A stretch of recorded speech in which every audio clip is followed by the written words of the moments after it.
মালদার এক অঙ্গনবাড়ি কেন্দ্রে ডিম দেওয়াকে কেন্দ্র করে বচসা এবং এক অভিভাবিকাকে বিবস্ত্র করে মারধরের অভিযোগ। কাজকরায় এক অঙ্গনবাড়ি কর্মী এবং তার স্বামী থানায় অভিযোগ দায়ের করা হুঁশিয়ারি বিজেপির। হরিশ্চন্দ্রপুরের এই ঘটনায় শোরগোল।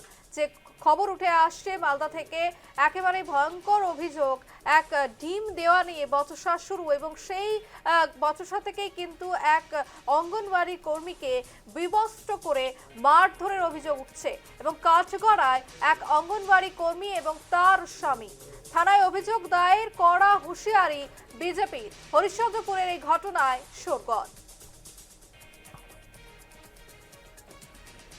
খাবার আনতে গেছিল, মারধর করা হয়েছে, মানে কি শুনেছেন আপনি এই ঘটনাটা?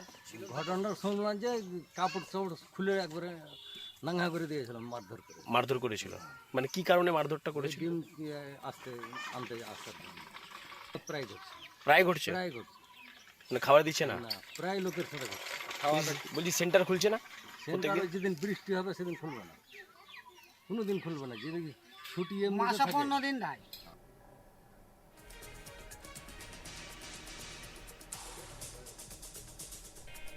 যে খবর উঠে আসছে মালদায় ভয়ঙ্কর অভিযোগ, ডিম দেওয়াকে কেন্দ্র করে বচসা এবং অভিভাবিকাকে বিবস্ত্র করে মারধরের অভিযোগ। কাজকরায় এক অঙ্গনবাড়ি কর্মী এবং তার স্বামী।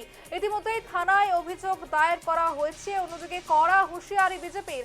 হরিশ্চন্দ্রপুরের এই ঘটনায় শোরগোল গোটা এলাকায়।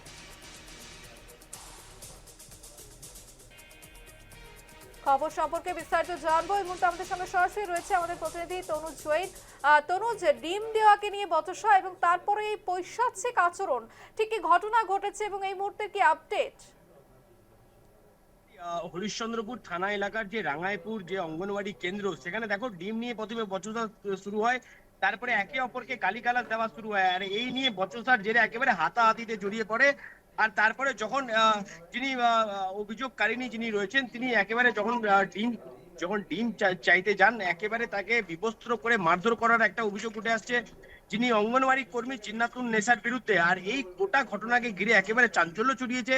আর সেখানকার স্থানীয় বাসিন্দারাও যেটা অভিযোগ করছে যে কোনো রকম ভাবে সঠিকভাবে খাবার দেওয়া হয় না, আর যেদিন খাবার দেওয়া হয় তো সেদিন নিম্নমানের খাবার দেওয়া হয়, এমনটাই অভিযোগ করছে। আর পাশাপাশি যখন আমরা সিডিপিও যিনি আধিকারিক রয়েছেন তার সাথে আমরা যোগাযোগ করার চেষ্টা করেছিলাম, তিনি কিছুই জানেন না এমন ভাবে তিনি জানান। আর পাশাপাশি কোনো রকম ভাবে খোঁজ খবর রাখেন না। আর এই সব সেন্টার গুলোতে কি চলছে না চলছে, এতটাই দুর্নীতির আতুর ঘর হয়ে গেছে।